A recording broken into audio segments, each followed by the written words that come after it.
তোমার কাছে বিচার চাই, আমার বিচারটা করে দাও। আল্লাহ নবী আবু বকরকে ডাকতেন, আবু বকর, তোমার বাবা তোমার বিরুদ্ধে অভিযোগ করছে, তুমি নাকি বাবার গায়ে হাত তুলছো।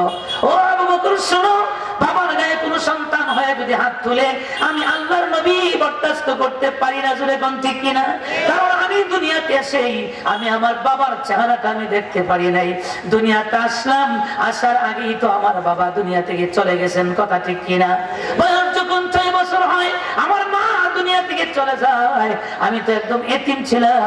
এই জন্য কোন সন্তান যদি বাবার গায়ে হাত তুলে, বাবার সাথে বেয়াদবি করে, আমি মুহাম্মদ সহ্য করতে পারি না রে আবু বকর। ও আবু বকর, কোন সাহসে যে ঔরস, যে পুরুষটার ঔরসে তুমি জন্মগ্রহণ করেছ, যিনি তোমার জন্মদাতা, তার গায়ে তুমি কোন যুক্তিতে হাত তুললে আবু বকর? আবু বকর বলেন, নবী গো, আমি যে হাত তুলছি কারণটা একটু শুনবেন কিনা? আমি তো এমনি হাত তুলি নাই গো নবী, আমিও কিন্তু বাবাকে সম্মান করি, শ্রদ্ধা করি, কারণ বাবা আমার সবচাইতে বড় পীর। জোরে কোন ঠিক কিনা? পৃথিবীর সন্তানদের জন্য সবচেয়ে বড় পীর হলো বাবা আর মা, কথা জোরে কোন ঠিক কিনা? আমি আমার বাবাকে সবচেয়ে বেশি সম্মান করি, কিন্তু আমার বাবা যদি ইসলামের বিরুদ্ধে চলে যায়, আমার বাবা যদি আমার নবীর শানের বিরুদ্ধে কথা বলে, তখন তো বাবাকে বাবা হিসাবে বিবেচনা করার টাইম আপনারা আবু বকরের নাই। জোরে কোন ঠিক কিনা? ইয়া রাসূলুল্লাহ, আমার বাবা আপনার সাথে বেয়াদবি করেছে, আপনাকে নিয়ে আজে বাজে মন্তব্য করেছে, সৌজন্যমূলক আচরণ করেছে। আমি আবু বকর তো আপনাকে বাবার চাইতে বেশি ভালোবাসি, মায়ের চাইতে বেশি ভালোবাসি নবী। আমি সহ্য করতে না পেরে বাবার গায়ে আমি হাত তুলেছি গো নবী। ও নবী শুনুন, আমার হাতে তো কোনো অস্ত্র ছিল না, কোনো তরবারি ছিল না। যদি অস্ত্র তরবারি থাকতো, আজকে বাবার দেহ থেকে কল্লাটা আমি আলাদা করে দিতাম। আল্লাহু আকবার। আমার ভাইয়েরা, আবু বকর সিদ্দিক, আমার ভাই বাবা আবু কুহাফার উপর যে রাগ করেছেন বা হাত দিয়ে প্রহার করেছেন, আমার ভাই এই আচরণ করাতে নবী একটু বেজার হয়েছিলেন, বুঝেন নাই কেন আচরণ করছে আমার ভাইয়েরা। কিন্তু আল্লাহ রাব্বুল আলামিন সবচেয়ে বেশি খুশি হয়েছেন, কারণ নবীর বিরুদ্ধে বাবা অসৌজন্যমূলক আচরণ করাতে আমার আল্লাহ বেজার হন। জোরে কোন ঠিক কিনা? আরো জোরে বলুন, ঠিক না নাকি? আল্লাহ রাব্বুল আলামিন চিন্তা করলেন, আমি যদি এখন কোরআনের আয়াত না পাঠাই, আমার হাবিবকে সতর্ক না করি, হাবিব তো বাবার উপর দুর্বল, মার উপর দুর্বল, বাবার সাথে বেয়াদবি করাতে সত্য বিচার করবে। কিন্তু আজকে যে অন্যায় করেছে আমার আবু বকর, সেটা তো অন্যায় না। এই আচরণে আমি আল্লাহ খুশি হয়ে গেছি। জোরে কোন ঠিক কিনা? আল্লাহ বলেন, জিবরাইল, আমি তো মানুষের প্রয়োজনে সমস্যার সমাধানে কোরআন দুনিয়াতে পাঠাই, আলা কাদরি হাওয়াইজিল বাশার। ও জিবরাইল, সূরা মুজাদালার 22 নম্বর আয়াতটা নিয়ে আমার হাবিবকে তেলাওয়াত করে শোনায় দাও। হযরত জিবরাইল আমিন আলাইহিস সালাতু ওয়াস সালাম আল্লাহর নবীর কাছে সূরা মুজাদালার 22 নম্বর আয়াতটা নিয়ে শ্রুতি মধুর সুরে মায়াবী কণ্ঠে নবীকে তেলাওয়াত করে শোনায় দিলেন। লা তাজিদু কওমান ইউমিনুনা বিল্লাহি ওয়াল ইয়াউমিল আখিরি ইয়াওয়াদ্দুন। আরেকটু জোরে বলুন, আল্লাহু আকবার। দুইটা হাত উপরে উঁচু করে আল্লাহকে দেখায় বলুন, আল্লাহু আকবার। যুবকরা চিৎকার দিয়ে বলুন, আল্লাহু আকবার। ইয়াওয়াদ্দুন মান হাদাল্লাহ ওয়া রাসূলাহু ওয়ালাউ কানু আবাআহুম। জিবরিল আমিন আলাইহিস সালাতু ওয়াস সালাম বলেন, নবী আমার, আল্লাহর পক্ষ থেকে সূরা মুজাদালার 22 নম্বর আয়াতটা দিয়ে আল্লাহ আমাকে পাঠিয়ে দিয়েছেন। আল্লাহ পাক ইরশাদ করেছেন, লা তাজিদু কওমান ইউমিনুনা বিল্লাহ, যারা আমি আল্লাহকে আল্লাহ হিসেবে স্বীকৃতি প্রদান করেছে, যারা আমার উপর ঈমান এনেছে, যারা পরকালকে বিশ্বাস করে, হাবিব আমার, আপনি তাদেরকে পাবেন না।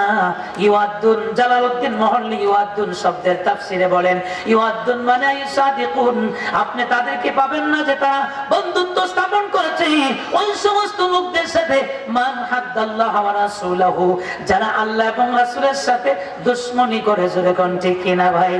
আল্লাহ এবং রাসূলের দুশমনগুলি যদি ওয়ালাউ কানু আবাআহুম, যদিও তাদের মা হয়, তাদের বাবা হয়, যদিও তাদের আও আবানাহুম, তাদের কলিজার টুকরার ছেলে হয়, মেয়ে হয়, সন্তান হয়, আও ইখওয়ানাহুম, যদিও তাদের ভাই হয়, বোন হয়, আও আশিরাতাহুম, যদিও তাদের ফ্যামিলি মেম্বার হয়, তাদের সাথে কোনো কম্প্রোমাইজ নাই, কোনো ছাড় নাই, কোনো খাতির নাই।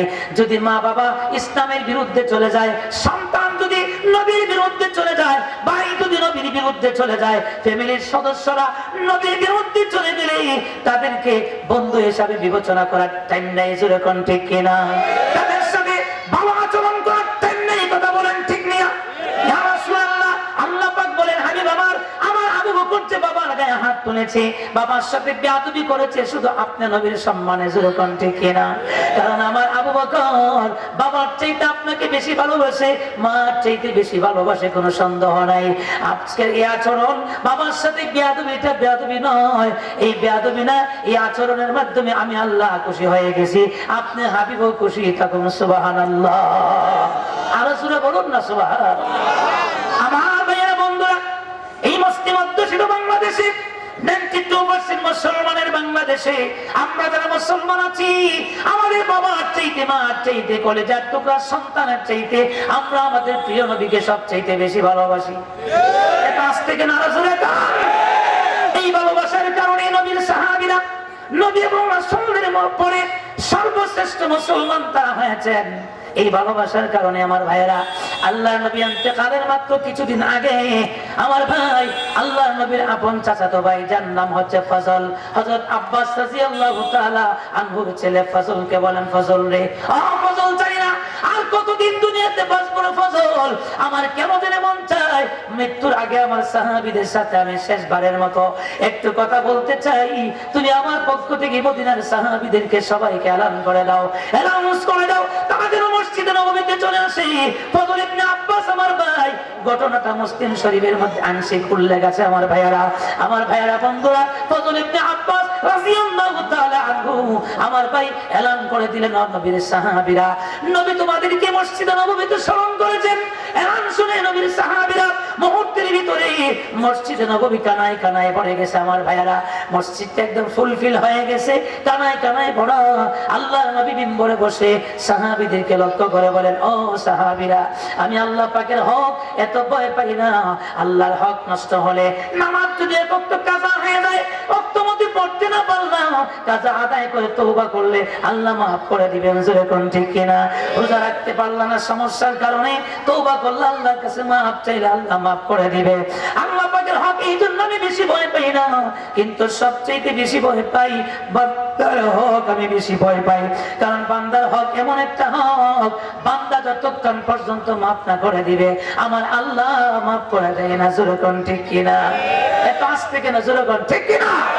এই জন্য বান্দার হক আমি বেশি ভয় পাই।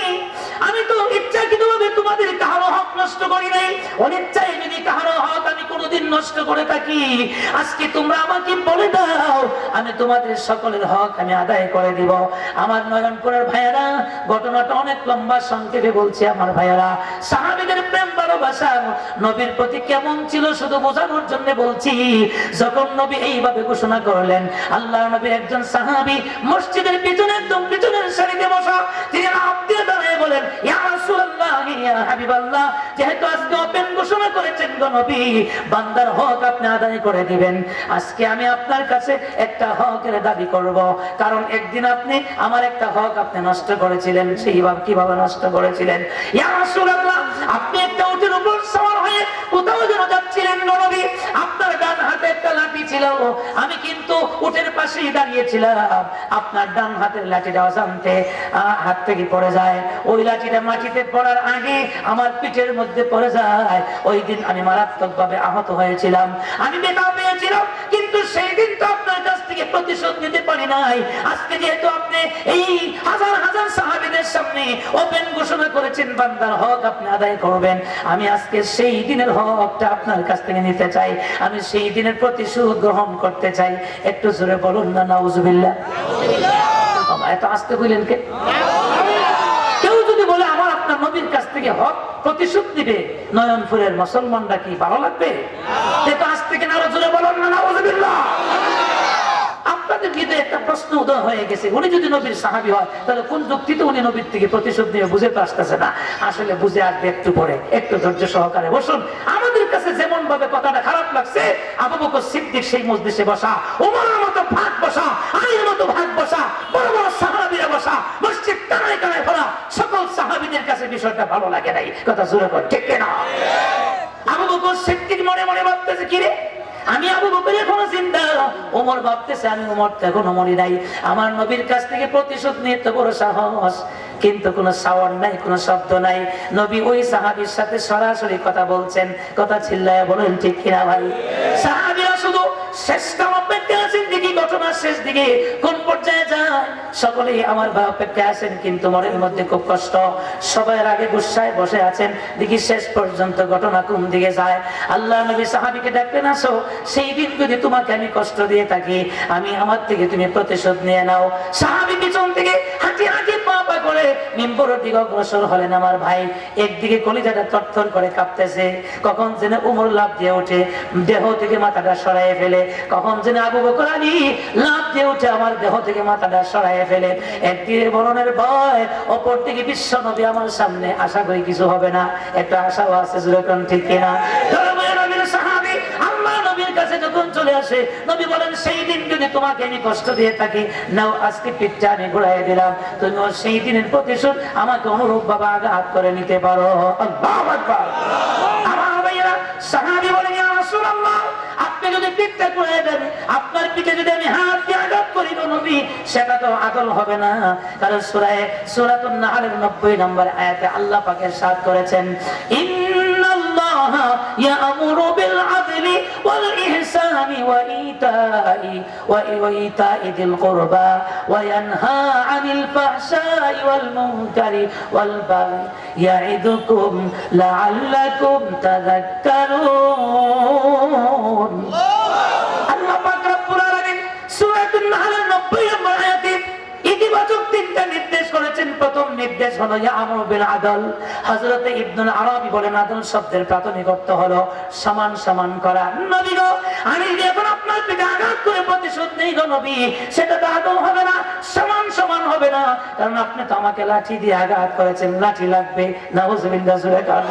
এমনি তো সাহাবীদের মেজাজ গরম, নয়নপুরের কোরআনে আর নবীর আশিকদের মেজাজ গরম, কথা কোন ঠিক কিনা?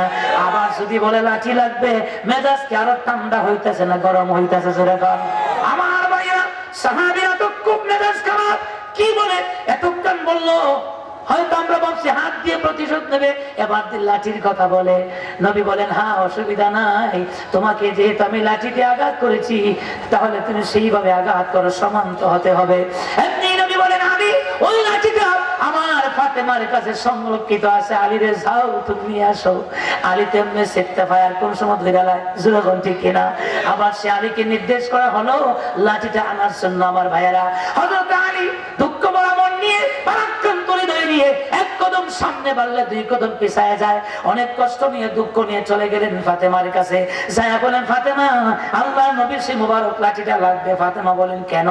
এই জন্য লাগবে, কারণ শুনে আমার ভাই ফাতেমা হাউমাউ করে কান্না শুরু করে দিলেন। ফাতেমা বলেন, আমি কি শুনি না, আমার আব্বার কোমল দেহ থেকে কে প্রতিশোধ নেবে রে? নবীর সাহাবীরা মসজিদে নববী থেকে নাই, আবু বকর কি নাই, ওমর কি নাই? আলী বলে, সবাই আছে, কেউ যদি না থাকে আমি আলী একা যথেষ্ট। যেরকম ঠিক কিনা? ফাতেমা, তুমি ধৈর্য ধারণ করো, লাঠি দাও, দোয়া করতে দাও, দেখি ঘটনা কোন পর্যায়ে যায়। আলী যখন লাঠি নিয়ে মসজিদে নববীর দিকে অগ্রসর হলেন, আমার ভাই ফাতেমা ডাক দিয়ে দুইটা বাচ্চা হাসান আর হুসাইনকে বলে, ও আমার কলিজার টুকরা হাসান, কোথায় রে, বের হও। হুসাইন, কোথায় বের হও? তোমাদের আদরের নানার কাছ থেকে কে প্রতিশোধ নিবে রে? বাবার পিছনে পিছনে চলে যাও, জীবন থাকতে যেন আমার বাবার গায়ে কেউ হাত দিতে না পারে। আল্লাহু আকবার। আলীর পিছনে বাচ্চা দুইটা দৌড়ে, হাসান হুসাইন দৌড় দিয়ে আমার ভাই মসজিদে নববীতে এসে এক দৌড়ে নানার ডান পাশে হাসান দাঁড়ায় গেছে, বাম পাশে হুসাইন দাঁড়াইয়া চোখটা ঘুরায় ঘুরায় বলে, কে রে আমার নানার কাছ থেকে প্রতিশোধ নিবে? আমি হাসান কিন্তু এখনো মরি নাই, আমি হুসাইন কিন্তু এখনো জিন্দা আছি। যেরকম ঠিক কিনা? আল্লাহ নবীর সাহাবী আমার ভাই হযরত আলী, নবীর জামাতা আলী রাদিয়াল্লাহু তাআলা আনহু লাঠিটা এনে নবীর হাতে দিয়ে দিলেন। নবী লাঠিটা হাতে ধরে আস্তে করে সাহাবীর হাতে তুলে দিলেন। ও আল্লাহর বান্দা, যেই দিন সেই দিন তোমাকে আমি যেইভাবে আঘাত করে কষ্ট দিয়েছিলাম, আজকে তুমি সেইভাবে এই লাঠি দিয়ে তুমি প্রতিশোধ নিতে পারো। নবীর সাহাবীর হাতে লাঠি চলে গেল। যখন নবী বললেন প্রতিশোধ নাও, দ্বিতীয়বারের মতো মতো পিঠটা ঘুরাইয়া দিলেন। এমনি সাহাবী বলে, ইয়া রাসূলুল্লাহ, আমি তো প্রথমে বলছি প্রতিশোধ নিতে হলে আদল হতে হবে সমান সমান। নবীকে এখনো যদি এই লাঠি দিয়ে আপনার পিঠে আঘাত করে প্রতিশোধ নেই গো নবী, তাহলে প্রতিশোধ সমান হবে না। তার কারণ হলো আপনার লাঠি যখন আমার পিঠে পড়েছিল, ও নবী, আমার গায়ে কিন্তু কোনো জামা ছিল না। আপনার গায়ে তো জামা আছে, জামাটার উপর দিয়ে আঘাত করলে সমান হয় না। এতে নবী আমার জামাটা টান দিয়ে খুলে ফেললেন। আল্লাহু আকবার। নবী আমার টান দিয়ে জামা খুলে পিঠটা তৃতীয়বারের মতো ঘুরে দিয়ে বলে, আমি আল্লাহর হকে তো ভয় পাই না, বান্দার হকটা আমি যত ভয় পাই। আল্লাহু আকবার। নাও আল্লাহর বান্দা, সেই দিনের প্রতিশোধ তুমি গ্রহণ করো। নবী আমার তৃতীয়বারের মতো পিঠটা ঘুরাইয়ে দিলে। এবার সাহাবী আস্তে করে লাঠিটা হাত থেকে ফেলে দিল। বলে, নবী গো, আপনি আমাকে তো অনেক সহযোগিতা করছেন প্রতিশোধ নেওয়ার জন্য। ও নবী, আরো দুই একটা কথা বলতে চাই, মানবেন কিনা? নবী বলেন, তুমি এই মুহূর্তে যা বলবে তোমার প্রতিশোধ দেওয়ার জন্য আমি তাই মানতে রাজি। আল্লাহু আকবার। এমনি সাহাবী বলে, ইয়া রাসূলুল্লাহ, মেহেরবানি করে আপনার ডান হাতটা একটু উপরে উঠান। সবাই ডান হাতটা একটু উপরে উঠান আমার ভাইয়েরা। নবীর প্রেমে ভালোবাসার ডান হাতটা কোনো সোজা, একদম সোজা করেন। এমনি নবীর সাহাবী বলে, ও নবী, আপনার বাম হাতটা মেহেরবানি করে উপরে উঠান। নবী দুইটা হাত আকাশ পানে উত্তোলন করলেন আমার ভাইয়েরা। এমনি নবীর সাহাবী ডান হাতটা নবীর ডান বগলের তল দিয়ে ঢুকাইয়া দিলেন, বাম হাতটা বাম বগলের তল দিয়ে ঢুকাইয়া দিয়া নবীকে জড়াইয়ে ধরে এমন ভাবে হাউ মাউ করে কান্না শুরু করে দিলেন। আল্লাহু আকবার। আমার ভাইয়ের হাত নামান। নবীকে জড়াইয়ে ধরে হাউ মাউ করে কান্না শুরু করে দিয়ে আমার ভাই নবীর সাহাবী বলি, ইয়া রাসূলুল্লাহ, আমি আপনার সাথে অনেক বেয়াদবি করেছি, নবী গো, আমাকে প্রথমে মাফ করেন। ও নবী, আমি আপনার কাছ থেকে প্রতিশোধ নিতে আসি নাই। সেই দিন আপনার হাতে মোবারক হাতে হাত থেকে কালিমা পড়েছিলাম, মুসলমান হয়েছিলাম নবী। সেই দিন থেকে আমি শুনেছিলাম আমার প্রিয় নবী, উম্মতের কান্ডারি নবীর দুই কাঁধের মধ্যখানে মোহরে নবুয়তের একটা চিহ্ন আছে। জোরে কোন আছে না নাই? এত আস্তে করে জোরে বলুন, আছে না নাই? ও নবী, আমি আল্লাহর কাছে মুসলমান হওয়ার পরে দোয়া করেছিলাম, আল্লাহ, কোনদিন যদি নবীর কাছে আমি পৌঁছাইতে পারি, নবীর জামা মুবারকটা কোন কৌশল আমি করতে পারি আর নবীর কাছে আমি পৌঁছাইতে পারি, আল্লাহ তুমি আমাকে তৌফিক দিও। আমি আমার এই দুইটা টুট দিয়ে নবীর সেই মহর নবুয়তের চিহ্নটার মধ্যে একটা চুমা দিয়ে আমি যখন যেন আমার প্রিয় নবীকে আমি ভালোবাসা দিতে পারি। একটু সুরে বলেন আল্লাহু আকবার।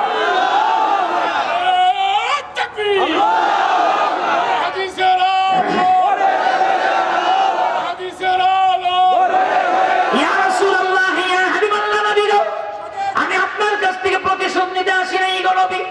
তবে নবী, যখন আমি ওইখান থেকে আপনার নবী পর্যন্ত আসতেছিলাম নবী, আমি তখন আমার মরণের ভয় ছিল অনেক বেশি। কখন যেন আবু বকর ওটা আমার মাথাটা উড়াইয়া দেয়, কখন যেন ওমর ওটা উড়াইয়া দেয়। ও নবী, নবী আপনার কাছে আসছি গো নবী, শুধু আসছি এই জন্য, আমি যে আমার মার চাইতে বাবার চাইতে পৃথিবীর সব কিছুর চাইতে আপনি নবীকে আমি বেশি ভালোবাসি, এই প্রমাণটা দেখানোর জন্য। আল্লাহু আকবার। আমার ভাই নবীকে জড়াইয়ে ধরে আবু বকর সিদ্দিকের চেহারার দিকে তাকিয়ে বলে, আবু বকর, তুমি তো মোটামুটি মানসিক ভাবে প্রস্তুত ছিলে আমাকে হত্যা করার জন্য, মাথাটা দেহ থেকে সরাই ফেলার জন্য। ওমর রে, তোমাকে আমি অনেক ভয় পেয়েছিলাম, তোমাদের সকলের ভয়কে উপেক্ষা করে প্রিয় নবীর কাছে আমি আসলাম। আসলে নবীর থেকে প্রতিশোধ নিতে আসি নাই। আমি তো আমার একজন সাহাবী, আমার মর্যাদার কোনো নাম্বার নাই, আমার মর্যাদার কোনো নাম্বার নাই, কোনো সার্টিফিকেট নাই। আবু বকর, তোমার তো মর্যাদার নাম্বার আছে, তুমি তো নবী এবং রাসূলের পরে উম্মতের মধ্যে এক নাম্বারের মুসলমান। জোরে কোন ঠিক কিনা? আপনি তো হলেন এক নাম্বারের শ্রেষ্ঠ মুসলমান। ও ওমর, তোমার মর্যাদার নাম্বার আছে, তুমি দুই নাম্বারের শ্রেষ্ঠ মুসলমান। ও ওসমান, তোমার মর্যাদার নাম্বার আছে, আলী রে তোমারও আছে, কিন্তু আমার মর্যাদার কোনো নাম্বার নাই, সার্টিফিকেট নাই। আজকে একটু তাকায় দেখো তো, ওসমান, আলী, ও ওমর, ও আবু বকর, তোমরা নবীর কাছে নাকি আমি নবীর কাছে? আল্লাহু আকবার, আল্লাহু আকবার, আল্লাহু আকবার। আমার ভাইয়েরা, বন্ধুরা, এই জন্য পরিষ্কার ভাষায় বলতে চাই, আমার ভাই, এই মস্তি অধ্যুষিত বাংলাদেশে বিভিন্ন সময় আমরা দেখি যে নবীকে আমরা পৃথিবীর সবকিছুর চাইতে ভালোবাসি, সেই নবীর ইজ্জতের উপর আঘাত দিয়ে ফেসবুক টুইটারে নামদারি কিছু মুসলমান কলম ধরতে চায়। তুলে কোন ঠিক কিনা? নাস্তিক মুরতাদ বেঈমান কলম ধরতে চায়। তুলে বলুন ঠিক কিনা? এই জন্য আজকে ময়নপুরের প্রত্যেকটা আশিক রাসূল থেকে আমি জানতে চাই, যদি নবীকে পৃথিবীর সবকিছুর চাইতে আমরা যদি ভালোবাসি থাকি, বাবার চাইতে মার চাইতে পৃথিবীর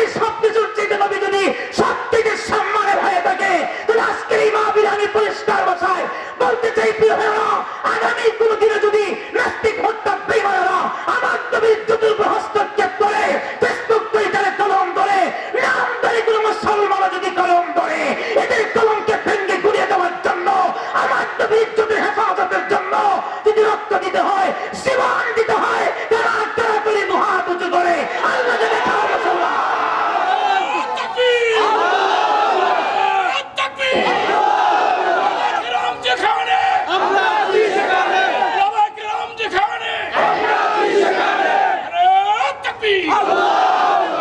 আমার ভাইয়েরা বন্ধুরা, আমরা নবীকে পৃথিবীর সব কিছুর চাইতে বেশি ভালোবাসি। কথা ঠিক কিনা? আরো জোরে বলুন। এবার আসুন, নবীকে ভালোবাসি, ইসলামটাকে পৃথিবীর সব কিছুর চাইতে ভালোবাসি। আল্লাহ পাকের ঐশীবাড়ি মহাগ্রন্থ কোরআনে হাকিমকে পৃথিবীর সব কিছুর চাইতে আমরা ভালোবাসি। কথা জোরে বলুন, ঠিক কিনা? আরো জোরে বলুন। আমার ভাই, আমি সব জায়গায় বলি, একটি কথা কোরআন সম্পর্কে বলে আমি আলোচনার শেষ প্রান্তে চলে যাব। প্রিয় ভাইয়েরা, আল্লাহ পাক আসমানি বহু কিতাব পাঠিয়েছেন, জোরে কোন ঠিক কিনা? অনেক সহিফা পাঠিয়েছেন। আদম নবীর উপরে 10টা সহিফা, টোটাল 100 সহিফা। জালালউদ্দিন সৈয়দী বলে আদম নবীর উপর 10টা সহিফা, হযরত শীশ আলাইহিস সালাতু ওয়াস সালামের উপর 50টা সহিফা, হযরত ইদ্রিস নবীর উপর 30টা সহিফা। 50 30 80 আর 10 কত হইছে? 90। জোরে কোন কত? ইব্রাহিম খলিলুল্লাহ আলাইহিস সালাতু ওয়াস সালামের উপর 10টা, এই টোটাল হলো 100 সহিফা। 4টি কিতাব, হযরতে দাউদ আলাইহিস সালাতু ওয়াস সালামের উপর যাবুর, হযরতে ঈসা রূহুল্লাহ আলাইহিস সালাতু ওয়াস সালামের উপর আল্লাহ পাক ইনজিল নাযিল করেছিলেন, মুসা কালিমুল্লাহর উপর আল্লাহ তাওরাত নাযিল করেছিলেন। কথা ঠিক কিনা? আর জোরে বলুন। মুফাসসিরিনে কেরাম বলেন, আসমানে যত কিতাব সহিফা নাযিল করেছেন আল্লাহ, কোরআন সহ সমস্ত কিতাবের সহিফার চেয়ে সবচেয়ে দৈহিকভাবে বড় ছিল তাওরাত কিতাব। জোরে বলুন, ঠিক কিনা? যে কিতাবটা লম্বায় 12 হাত, পাশে 8 হাত, 1000 পারা। জোরে বলুন, কয় হাজার পারা? আর সংখ্যা হলো 10 লক্ষ। আল্লাহ পাক 4টি জিনিস নিজের হাত দিয়ে তৈরি করেছেন। এর একটা হলো আল্লাহ পাক তাওরাত কিতাব নিজের হাত দিয়ে লেখছেন। কোরআন কিন্তু আল্লাহ নিজের হাত দিয়ে লেখেন নাই। কোরআনের ভাষা আল্লাহ পাকের কথা। জোরে বলুন, ঠিক কিনা? কোরআন হচ্ছে আল্লাহ পাকের কথা, কিন্তু আল্লাহ পাক কোরআনকে নিজের হাত দিয়ে লেখেন নাই। যেই কিতাবটি আল্লাহ পাক নিজের হাত দিয়ে লিখেছেন, যেই কিতাব 12 হাত লম্বা, 8 হাত পাশ, যেই কিতাবের পারা হলো 1000, আয়াত সংখ্যা 10 লক্ষ। আল্লাহর হাবিব বলেন, এত বড় কিতাব আল্লাহ পাক বনি ইসরাইলের বিশিষ্ট পয়গম্বর মুসা কালিমুল্লাহকে আল্লাহ দিয়েছিলেন, কিন্তু সেই কিতাবের চাইতে সবথেকে সম্মানের, সবথেকে মর্যাদার কিতাব আল্লাহ আমি নবীকে দিয়েছেন। কথা বলেন, ঠিক কিনা? পৃথিবীর সর্বশ্রেষ্ঠ কিতাবের নাম হচ্ছে কোরআন। আমি সব জায়গায় বলি, এই কোরআন হচ্ছে সর্বকালের, সর্বযুগের সর্বশ্রেষ্ঠ অনুপম ধর্মগ্রন্থ। চিল্লায় বলুন, ঠিক কিনা ভাই? আসমানের নিচে, জমিনের উপরে কোরআনের মতো অনেকটা দৃষ্টান্ত কেউ দেখাইতে পারবে না। আমার ভাইয়েরা, সভ্য সমাজ বিনির্মাণে, ব্যক্তিগত জীবনে, পারিবারিক জীবনে, সামাজিক জীবনে, রাষ্ট্রীয় জীবনে, আন্তর্জাতিক জীবনে, এমনকি বিশ্ব সভ্যতায় কোরআনে হাকিম যে সবিন্যস্ত অবদান রেখেছে, কোরআন ব্যতিরিক্ত অন্য কোন ইজম, পৃথিবীর অন্য কোন ইজম, অন্য কোন ধর্মগ্রন্থ রাখতে পারে নাই, কিয়ামত পর্যন্ত পারবে না, পারবে না। চিল্লায় এখন ঠিক কিনা? পৃথিবীর শ্রেষ্ঠ কিতাব হওয়ার কারণে, এবং এই কিতাব হলো পৃথিবীর শ্রেষ্ঠ, সবচেয়ে মধুর, সবচেয়ে মিষ্টি, সবচেয়ে আমার ভাই জাদুময়ী কিতাব হলো কোরআনে হাকিম। জোরে বল, ঠিক কিনা? যার কারণে এই কোরআনের তাফসীর হইলে, কোরআনের তেলাওয়াত হইলে কোরআনের বিরুদ্ধবাদীদের সান্দি গরম হয়ে যায়। জোরে বল, ঠিক কিনা? এদের মাথা ঠিক থাকে না। আমার ভাই, আজ থেকে 1500 বছর আগে আবু জাহাল, উতবা, সাইবাদের কাছে কোরআন ভালো লাগতো না। জোরে বল, ঠিক কিনা? 1500 বছর পরে এসে আমার এই সোনার বাংলাদেশে কিছু নাস্তিক, মোরতাদ, কিছু নামধারী মুসলমান আছে। আরে ভাই, অমুসলিমদের কাছে কোরআন ভালো লাগবে না, এটি স্বাভাবিক, কিন্তু মুসলমান নামধারী যারা দাবি করে মুসলমান, তাদের কাছে যদি কোরআন ভালো না লাগে, তাহলে পরিষ্কার আমরা মনে করে নিব ওরা আবু জাহালের আত্মীয় স্বজন। এটা আজ থেকে না, জোরে বল। অতএব পরিষ্কার ভাষায় বলতে চাই, কোরআন ছিল, আছে, থাকবে। কোরআনে আমার ভাই যদি আগামী দিনে কোন নাস্তিক, মোরতাদ বা নামধারী কোন মুসলমান যদি কোরআনের আওয়াজকে স্তব্ধ করার কোন প্রকার ষড়যন্ত্র চক্রান্ত করে, আমরা একজন কোরআনের প্রেমিক হিসাবে ওই কোরআনকে হেফাজতের জন্য, কোরআনের বিধানকে আল্লাহর জমিনে প্রতিষ্ঠার জন্য যদি রক্ত দিতে হয়, জীবন দিতে হয়, কারা কারা তৈরি দুহাত উঁচু করে কিন্তু আমরা আল্লাহকে দেখান। মুসলমান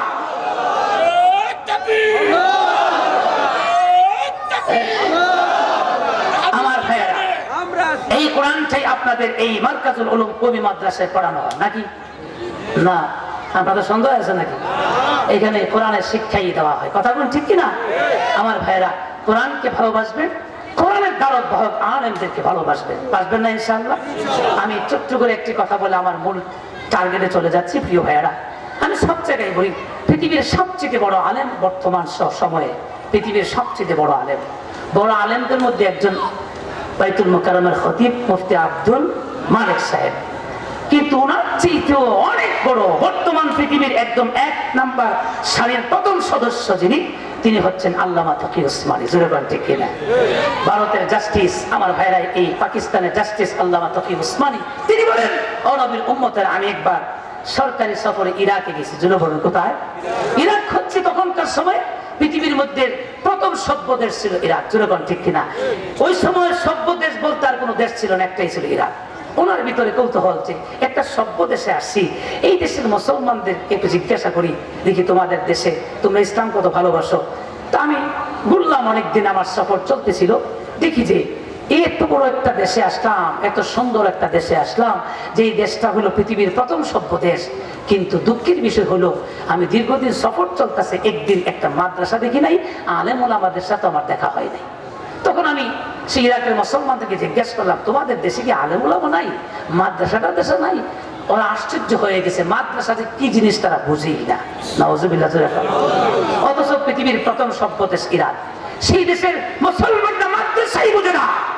আমার ভাইয়েরা, তখন তকি উসমানী বলেন, আমি যখন কথা বলছিলাম, প্রায় 80 থেকে 90 বছর একজন বয়োবৃদ্ধ মানুষ, উনি হাঁটি হাঁটি পা পা করে আমার সামনে এসে বলেন, অত কি এরা নতুন প্রজন্ম, এদেরকে যদি তুমি মাদ্রাসা সম্পর্কে, আলেম সম্পর্কে জিজ্ঞাসা করো, এরা কিচ্ছু বলতে পারবে না। তুমি যদি সত্যিকারের আলেম দেখতে চাও আর মাদ্রাসা সম্পর্কে কিছু জানতে চাও, বুঝতে চাও, তাহলে এইখান থেকে 550 কিলোমিটার সফর করে তুমি বাগদাদ চলে যাও। আল্লাহু আকবার। ওই বাগদাদে আব্দুল কাদের জিলানী রাহমাতুল্লাহ আলাইহি বর্তমানে এই বাজার সংলগ্ন যে মসজিদটা আছে, এই মসজিদের বর্তমান খাদেম সাহেব যিনি, তিনি একজন দেওবন্দের সবচেয়ে বড় আলেম। আল্লাহু আকবার। একজন দেওবন্দি আলেম। হযরত তকি উসমানী বলেন, কথাটা শোনার পরে আমি দ্রুত প্রস্তুতি নিলাম সেই রাত থেকে 550 কিলোমিটার সফর করে চলে যাওয়ার জন্য। আমার জন্য তো 500, 600, 5000 কিলোমিটার কোনো ব্যাপার না। আমি তেমন একজন ব্যক্তি, সারা পৃথিবী এক প্রান্ত থেকে অপর প্রান্ত প্রায় 3 বার ঘুরতে পেরেছি। আল্লাহু আকবার। আমার জন্য 550 কোনো ব্যাপার না। সফর শুরু করে দিলাম। আমি সেই বাগদাদে চলে যাই। আব্দুল কাদের জিলানী রাহমাতুল্লাহ আলাইহি মাজার সংলগ্ন মসজিদটায় যখন ঢুকলাম, আমি ঢুকে মেহরাবের দিকে নজর দিতেই এমনি দেখি একজন বুজুর্গ মানুষ কুরআনুল কারীমের তেলাওয়াত করতেছে। ওনার চেহারাটার দিকে আমি বারবার তাকাইতেছিলাম। আমার দিল বলতেছিল উনি একজন হক্কানি আলেম হবে। আমি দেখতেছিলাম উনি কোরআনের তেলাওয়াত করতেছে আর ওনার চেহারার মধ্যে ইলমে ওহির নূর চমকাইতেছে। আল্লাহু আকবার। আমি আদবের সাথে ওনার কাছে বসে গেলাম। তিনি কোরআনুল কারীমের তেলাওয়াত সমাপ্ত করার পরে আমি ওনাকে সালাম সম্ভাষণ করলাম, সালাম দিলাম। তিনি সালামের জবাব দিয়ে আমাকে জিজ্ঞেস করেন, আমি কে, আমার পরিচয় জানতে চান? আমি বললাম, হুজুর আমার নাম তকি। জিজ্ঞাসা করলেন কোথা থেকে আসছেন? আমি বললাম, আমার দেশ পাকিস্তান, সেইখান থেকে সরকারি সফরে ইরাকে এসেছিলাম। ওই ইরাক থেকে আপনার মতো একজন বয়সের মানুষ, তিনি বলছেন এই জায়গায় আসলে আপনার সাথে সাক্ষাৎ পাওয়া যাবে। আমি তো আপনার সাথে দেখা করার জন্য, সাক্ষাৎ করার জন্য, আপনার নুরানি চেহারা দেখার জন্য ওই ইরাক থেকে 550 কিলোমিটার ভ্রমণ করে আপনার কাছে আসছি। আল্লাহু আকবার। তিনি আমাকে জিজ্ঞেস করে বললাম, বুঝলাম আপনাকে আমাকে দেখার জন্য আসছেন, বলুন তো আপনি কি করেন, আপনার পেশা কি? এমনি তকি উসমানী বলে, হুজুর আমার পেশা কি জানেন? আমার পেশা হইল আমি মাদ্রাসার একজন শিক্ষক, মাদ্রাসায় পড়াই। তকি উসমানী বলেন, ওই বয়োবৃদ্ধ বুজুর্গ আলেমের সামনে যখন মাদ্রাসার শব্দটা আমি উল্লেখ করলাম, আমি দেখলাম ওনার শরীরের মধ্যে কম্পন মেরে দিল, শরীরটা কাঁপতেছে। উনি ছিলেন বসা, দাঁড়ায় গেলেন, আমিও দাঁড়ায় গেলাম। তিনি আমাকে জড়ায় করে চিৎকার করে বলেন, তকি মাদ্রাসা বলতে তুমি কি বুঝাইলাও? এমনি বললাম, হুজুর মাদ্রাসা বলতে বুঝাইছি যে সকল মাদ্রাসায় বুখারী শরীফের দর্স দেওয়া হয়, তিরমিজির দর্স দেওয়া হয়, সিহাহ সিত্তার হাদিসগুলির দর্স দেওয়া হয়, বাইহাকী শরীফের দর্স দেওয়া হয়, জামাল শরীফের দর্স দেওয়া হয়। এইভাবে করে যখন আমি আমাদের কওমি মাদ্রাসা বিভিন্ন কিতাবের নাম যখন আমি বলতেছিলাম তখন তিনি আমার কপালে চুম্বন করে চোখ দিয়ে পানি ছেড়ে দিয়ে বলে তো কি রে এখনো কি আল্লাহর জমিনে এই সমস্ত মাদ্রাসা আছে? আমি বললাম হুজুর শুধু আছেই না, আমার দেশ পাকিস্তানে হাজার হাজার মাদ্রাসা আছে, বাংলাদেশে হাজার হাজার মাদ্রাসা আছে, ইন্ডিয়াতে আছে, চিল্লায় বলুন আছে না নাই? হুজুর আমার দেশে আছে হাজার হাজার কওমি মাদ্রাসা, আমার দেশে আমার দেশের পাশে ইন্ডিয়া, ভারত, ইন্ডিয়া, বাংলাদেশেও হাজার হাজার কওমি মাদ্রাসা আছে হুজুর। এমনি দেখা যায় উনি আমার কপালে চুমা দিয়ে বলেন ও তকি উসমানী তুমি যখন সফর শেষ করে তোমার দেশ পাকিস্তানে চলে যাবে, আল্লাহর নবীর উম্মত, আল্লাহর নবীর উম্মতদেরকে বলবা, আল্লাহ পাকের বান্দা বান্দীদেরকে আমার পক্ষ থেকে একটা অনুরোধের বার্তা পৌঁছাইয়া দিবা। অনুরোধটা হলো তারা যেন জীবনের বিনিময় হলো, রক্তের বিনিময় হলো, মাদ্রাসাগুলিকে তারা দেখাশোনা করে, মাদ্রাসাকে রক্ষা করে যায়। কারণ এই সমস্ত মাদ্রাসা হলো দিনের বুনিয়াদী প্রতিষ্ঠান। চিল্লায় বলেন ঠিক কিনা? যতদিন পর্যন্ত আসমানের নিচে জমিনের উপরে কওমি মাদ্রাসাগুলি টিকে থাকবে ততদিন পর্যন্ত দিন ধর্ম আসল রূপরেখার উপর টিকে থাকবে। চিল্লায় এখন ঠিক কিনা? কেউ দিনের অপব্যাখ্যা দিয়ে থাকতে পারবে না, উলামায়ে কেরাম ধরে ফেলবে। এখন ঠিক কিনা? এই জন্য মাদ্রাসাগুলিকে রক্ষা করা খুব জরুরি, খুব জরুরি। এখন ঠিক কিনা আমার ভাইয়েরা? কিন্তু দুঃখের বিষয় হলো সত্য যে আমাদের এই সোনার বাংলাদেশে বিভিন্ন সময় মাদ্রাসা ধ্বংসের ষড়যন্ত্র হয়। এখন ঠিক কিনা?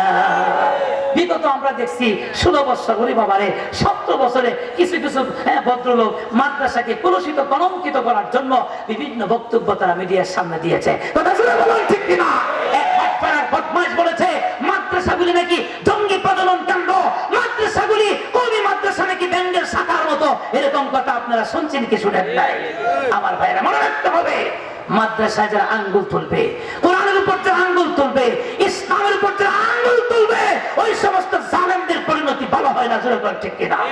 এই জন্য আমি সাবধান করে দিয়েছি, আর মাত্র কিছুদিন পরেই কিন্তু নির্বাচন আসতেছে। কথা বলেন ঠিক কিনা? কে নির্বাচিত হবে আমি জানি না, তবে বলতে চাই মনে রাখতে হবে যারাই নির্বাচিত হও, এই বাংলাদেশ কিন্তু 92% মুসলমানের বাংলাদেশ স্মরণ রাখতে হবে। এই বাংলাদেশ বস্তি অধ্যুষিত বাংলাদেশ মনে রাখতে হবে।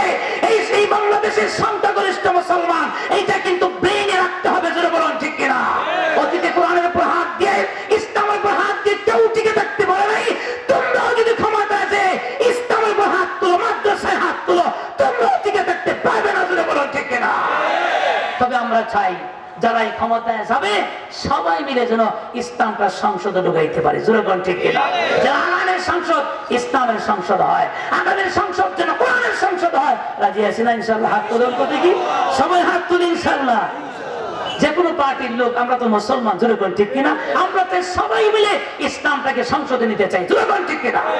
আল্লাহ যেন সেই পরিবেশ আগামী 12 ফেব্রুয়ারির পরে বাংলাদেশে তৈরি করে দেন। জোরে বলেন আমিন। না ভয় পেয়ে গেছেন মনে হয়, আর জোরে বলেন আমিন। এবার আসুন, আলহামদুলিল্লাহ আমি যেইভাবে দেখছি আপনাদের মনোযোগ, যেভাবে শুনছেন, কয়েক ঘন্টা বয়ান করলো আপনাদের পিপাসা মিটবে না। যেরকম ঠিক কিনা? আর এটা স্বাভাবিক, কারণ কোরআন থেকে কথা বললে এই কোরআনের ভিতরে মধু, জাদু আর মজা কে ঢুকাই দিয়েছে? আরো চিল্লাইয়া বলেন কে? আমার ভাই, তাহলে আসুন আমরা যদি কোরআনকে ভালোবাসি, কোরআনের প্রতিষ্ঠানকে ভালোবাসতে হবে। যেরকম ঠিক কিনা? আমি আসলে কালেকশন করা, বলা, এগুলো অভ্যাস আমার নাই, কিন্তু মাদ্রাসার প্রিন্সিপাল সাহেব, হাফেজ সাহেব বলছেন হুজুর আজকে শেষ দিন, যদি সবাইকে 2-4-5 মিনিট হবে, খুব বেশি হবে না, একটা আবদার করেছেন, শুধু আপনাদের সাথে শেয়ার করে কেউ যাবেন না। এখন যদি চলে যান এই কালেকশনের কথা শুনে, তাহলে বুঝবো যে কোরআনের প্রতি আপনার ভালোবাসা নাই। কথা বলেন ঠিক কিনা? মাদ্রাসার প্রতি, নবীর প্রতি ভালোবাসা নাই। প্রিয় ভাই, এটা নবীর ঘর, এতক্ষণ নবীর কথাই তো বলছি। জোরে বলেন ঠিক কিনা? যারা নবীকে কলেজা দিয়ে ভালোবাসি, নবীর ঘরের কথা শুনলে যদি চলে যায় বোঝা গেল আমি ভালোবাসি না। কথা বল ঠিক কিনা? আমার ভাইরা বন্ধুরা, আসুন আজকের এই দৃশ্য আল্লাহর কুদরতে মারা উঠবে ইনশাআল্লাহ।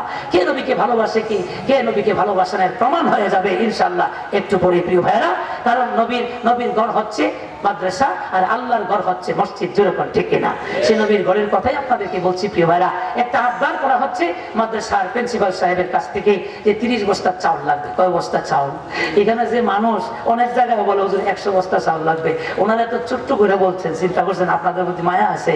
ওনারা চিন্তা করতেছেন মাহফিল আইন না যদি 100-200 বস্তা চাউল কালেকশন করায়, তা আগামী 27 সালে আর এই মাহফিল করা যাবে না। লোকজন মনে করবে এখানে নিয়ে বসাই দিয়ে দেবো, শুধু কালেকশন করবে। ওনাদের অত্যন্ত সুন্দর সুচিন্তিত মানুষ ওনারা, খুব লম্বা কালেকশন না, মাত্র 4-5 মিনিটের ভিতরে 30 জন ভাই 30 বস্তা চাউল একটু দায়িত্ব নিয়ে দেয় ইনশাআল্লাহ। 1 মিনিট টাইমের ভিতরে, এখন দিতে হবে না, আপনার 2-4-5 দিন পরে দেন, আগামীকালকে দোকান থেকে দিয়ে দেবেন ইনশাআল্লাহ। 30 জনে ভাগাভাগি করে 1 মিনিট টাইমের ভিতরে 30টা বস্তা ইনশাআল্লাহ। যুবকদেরকে আমি প্রথম বলবো, যুবকরা তোমরা আগে শুরু করো।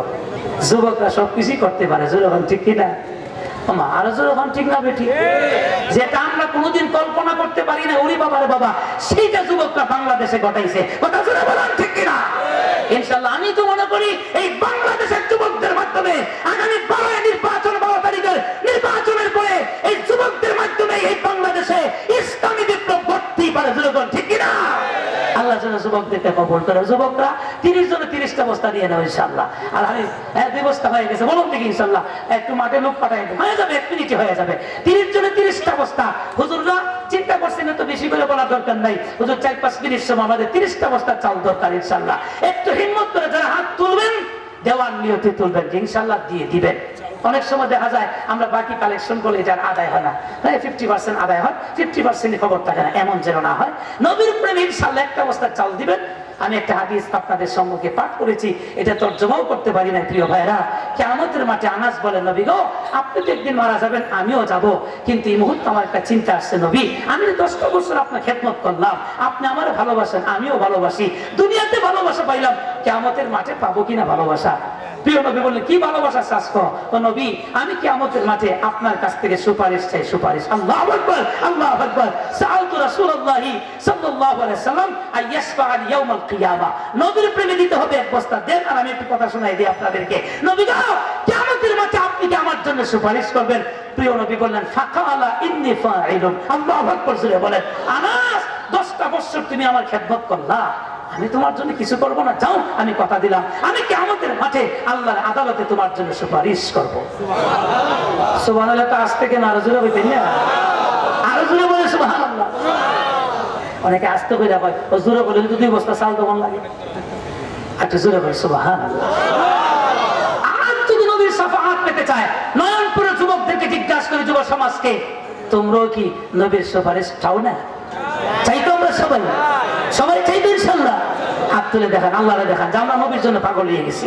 আমরা তো চক্ষু দিয়ে দুনিয়াতে নবী দেখতে পারি নাই। আল্লাহ কিয়ামতের মাঠে যেন আজকে 1টা বস্তা চাউল দিব, 1000 টাকা দিব, 5000 টাকা দিব, এই উসিলায় যেন আমরা নবীকে কিয়ামতের মাঠে পাই। হাত তুলে রাখেন, নামায়েন না। আনাস বললেন, নবী বলছেন তো সুপারিশ করবেন, ঠিক আছে, কিন্তু কিয়ামতের মাঠে আপনার পাইনো কোন জায়গায়? আল্লাহু আকবার জোরে কর। আপনার কোন জায়গায় পাইলে পাওয়া যাইব? নবী বলেন, তোমাকে 3টা ঠিকানা দিলাম, প্রত্যেকে একটা হাত নামান আর একটা তুলে রাখেন, 3টা আঙ্গুল বের করেন, সবাই 3টা আঙ্গুল মনে রাখতে হবে। এই আঙ্গুলগুলি আল্লাহর কুদরতি ক্যামেরায় উঠতেছে ইনশাআল্লাহ। আমরাও আশাবাদী নবীকে 3 জায়গায় পাওয়া যাবে কিয়ামতের মাঠে। জোরে কোন কয় জায়গায়? ও যুবক, আরো জোরে বলে কয় জায়গায়?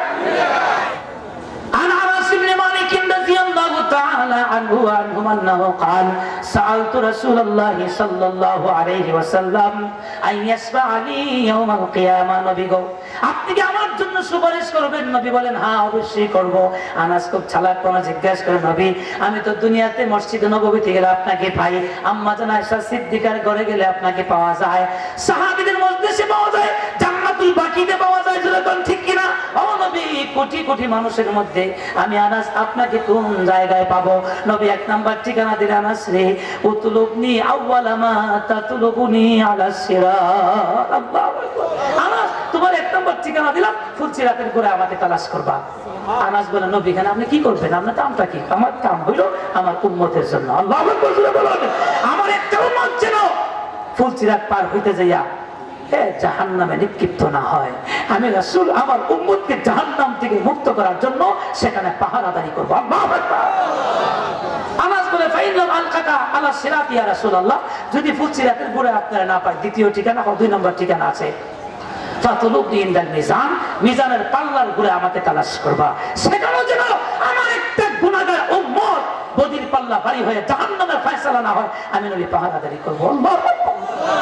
আনাস বলেন, ইয়া রাসূলুল্লাহ, তৃতীয় ঠিকানা আছে কি?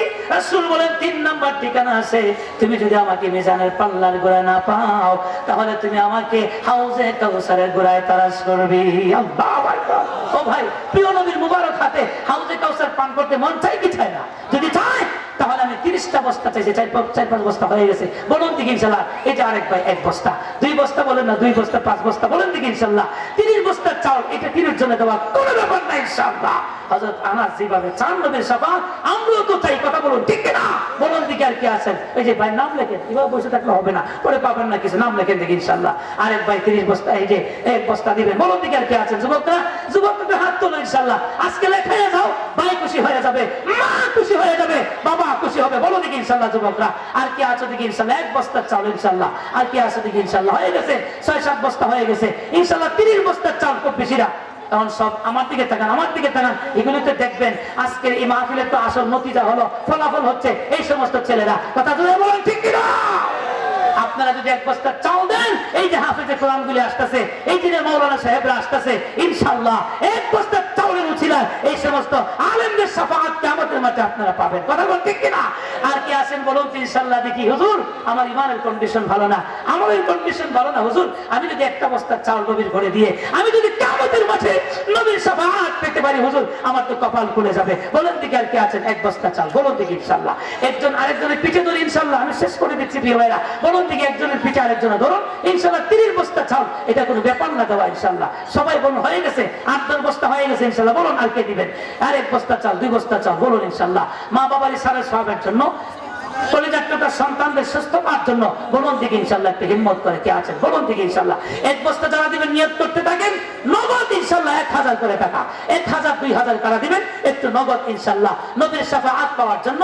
যেই দিন সূর্যটা মাথার উপরে চলে আসবে, 9 কোটি 30 লক্ষ মাইল দূরে সূর্য, 14 কোটি 88 লক্ষ কিলোমিটার দূরে সূর্য, প্রিয় নবী বলছেন কিয়ামতের মাঠে মাথার অর্ধ হাত উপরে চলে আসবে। তিরমিজির হাদিসে রাসূল বলেন লা ইয়াতাহাররাকু, সূর্যটা নাড়াচাড়া করবে না, সূর্যের তাপে মাথার মগজ গলে নাক দিয়ে মুখ দিয়ে বের হবে, পানির পিপাসায় জিহ্বাটা বেরিয়ে নাভি পর্যন্ত জুড়ে যাবে। বন্ধুরা, রাসূল বলেছেন ওই সূর্যটাকে আরো 70 গুণ তাপ বর্ধিত করে কিয়ামতবাসীদের অর্ধ হাত মাথার উপর চলে আসবে। যেদিন আল্লাহ পাকের আরশে